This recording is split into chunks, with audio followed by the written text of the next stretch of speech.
Hello everyone, it's me Sesi Octaviona and welcome to Bonapreneur channel. Kali ini aku akan bahas tentang introvert yang sedang marak sekali. Akhir-akhir ini gue ngeliat banyak banget orang ngaku sebagai introvert. Satu dari 3 orang di dunia ini adalah orang introvert.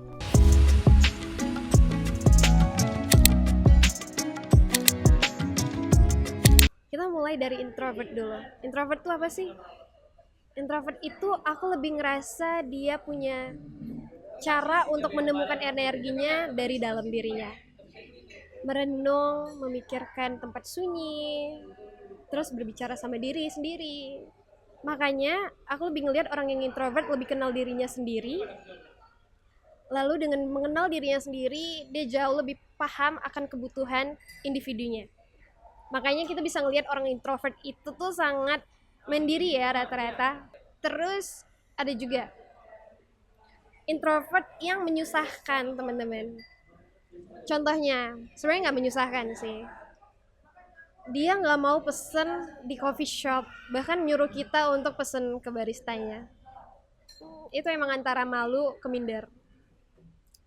Oke, well di sini kita mau coba bahas apa sih perbedaan si pemalu dengan si introvert dari segi komunikasi dan interaksi. Kalau dari segi pemalu, dia tuh cenderung gugup, canggung ketika berbicara di depan orang ramai. Mungkin ada hal yang menyebabkan itu. Tapi yang paling marak itu sebenarnya dia ngerasa ada yang kurang dalam dirinya. Entah itu dari segi fisik, pemikiran, ataupun pemahaman. Dan kita juga bisa kadang ngelihat itu orang pemalu yang karena dia memang sopan banget. Sopan dan santun banget. Makanya kalau untuk ngomong itu sama orang, dia mikir berkali-kali agar nggak menyakiti hati orang lain. Buat teman-teman yang malu karena ngerasa dirinya ada yang kurang, listen. Kita itu dilihat fisik sama orang tuh cuman sebentar. Sisanya ketika kita menjalin hubungan, persahabatan, kekerabatan, ataupun pasangan, itu kita akan menjalin banyak hal di dalamnya. Enggak lagi perkara fisik. Tapi ada juga tentang pertukaran pikiran ataupun trouble-trouble yang akan masuk ke dalamnya. Makanya kita butuh sekali dengan namanya pemikiran yang luas. Of course, dengan perbaikan diri. Entah memang kalau memang ngerasa fisiknya kurang, kita bisa benahi juga. Sambil dibenahi dengan pemikirannya. Nah, kalau introvert itu datang dari energinya. Kalau si introvert itu bakalan capek banget ketika berhadapan sama orang banyak, ngobrol sama orang, terus dia dan aku ngerasa dia yang introvert ini adalah sosok yang mempunyai skill komunikasi yang baik. Tapi memang butuh di recharge energinya. Karena bagi mereka ya berkomunikasi itu adalah hal yang melelahkan. Mungkin ngobrolnya 1 hari, jumpa sama orang tuh cuman 2 jam, dia bisa nge-recharge energinya tuh bisa sampai berhari-hari. Mereka yang introvert itu seneng banget ngabisin waktu 1 sama 2 orang atau sama dirinya sendiri.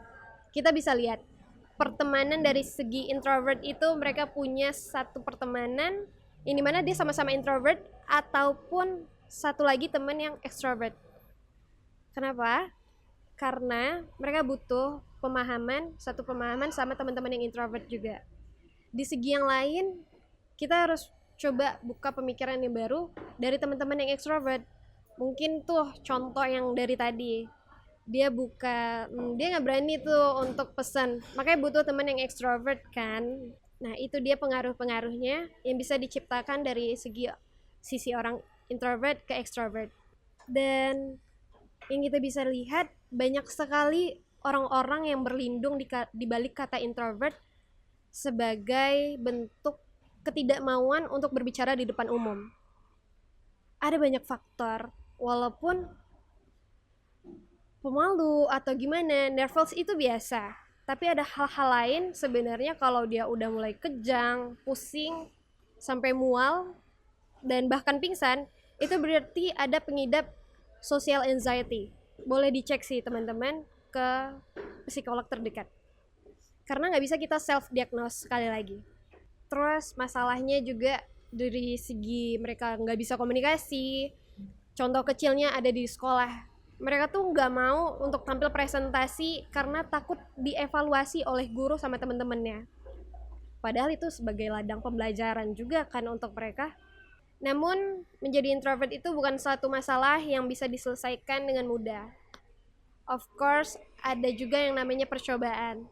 Untuk mengembangkannya melalui batin, kita bisa ngobrol sama diri sendiri, melalui keluarga, sahabat, dan kerabat. Mereka akan memberi dukungan yang terbaik untuk kita.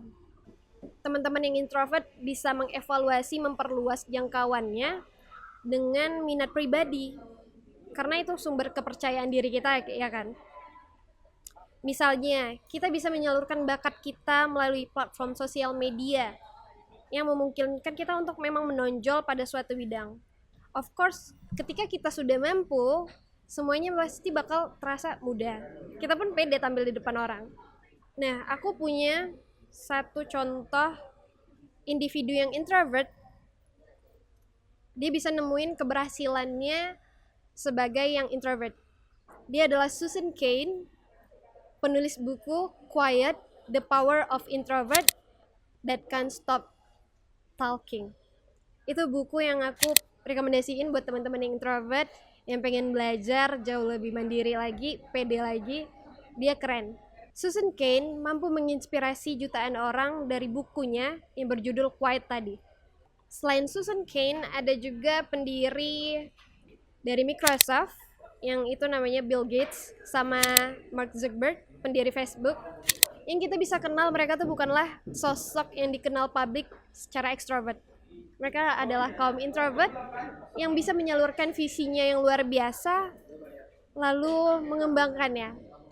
Selain Susan Cain, aku juga fans sekali sama Raditya Dika. Dia adalah sosok sama seperti mereka. Dia tidak terkenal sebagai pribadi yang ekstrovert, tapi dia adalah sosok introvert yang sangat menginspirasi kita semua. 27 berarti gua introvert. Yeay, jadi secara resmi gua adalah seorang introvert. Contoh-contoh ini emang menunjukin kita bahwa sosok introvert itu bukan hambatan untuk mencapai kesuksesan. Justru sebaliknya. Dengan kita mengembangkan sebuah kreativitas, ide, dan keterampilan kita, walaupun kita pribadi yang introvert, itu semua bisa dilalui, teman-teman. Banyak sekali teman-teman semua, remaja Gen Z di luar sana yang punya bakat terpendam. Tapi sekali lagi, mereka memang memendamnya karena berbalik di kata introvert. Padahal mereka nggak mau keluar dari zona nyaman mereka nggak mau explore diri mereka. Kesempatan itu nggak akan datang 2 kali, teman-teman. Selagi masih muda bisa dicoba. Aku punya teman dulu pas SMA. Dia adalah sosok pendiam. Mungkin kalau kita lagi ngobrol di depan, dia tuh suka banget mojok di ujung gitu. Tapi ketika COVID dan kita sudah lulus SMA juga, dia mulai menjadi cosplayer anime gitu. Nah, dia mulai upload di sosial media, dan kerennya banyak yang suka sama cosplaynya dia, sama video-videonya dia. Sampai sekarang dia bisa banget menjadi sosok selebgram dan bisa mencari uang dari situ. Mungkin dari sosok dia aku juga belajar bahwa introvert itu bukan lagi halangan kita untuk mengeksplor diri kita jauh lebih baik. Kisah teman aku ini benar-benar inspirasi sekali. Ternyata sosial media bisa menjadi game changer buat kita. Yang dari yang introvert memang menjadi introvert juga, cuman bisa jadi pembelajaran baru dan menambah uang saku. Oke guys, mungkin itu aja untuk video tentang materi introvert ini. I hope you enjoy, and I'm Sasi Octaviona. Bye bye.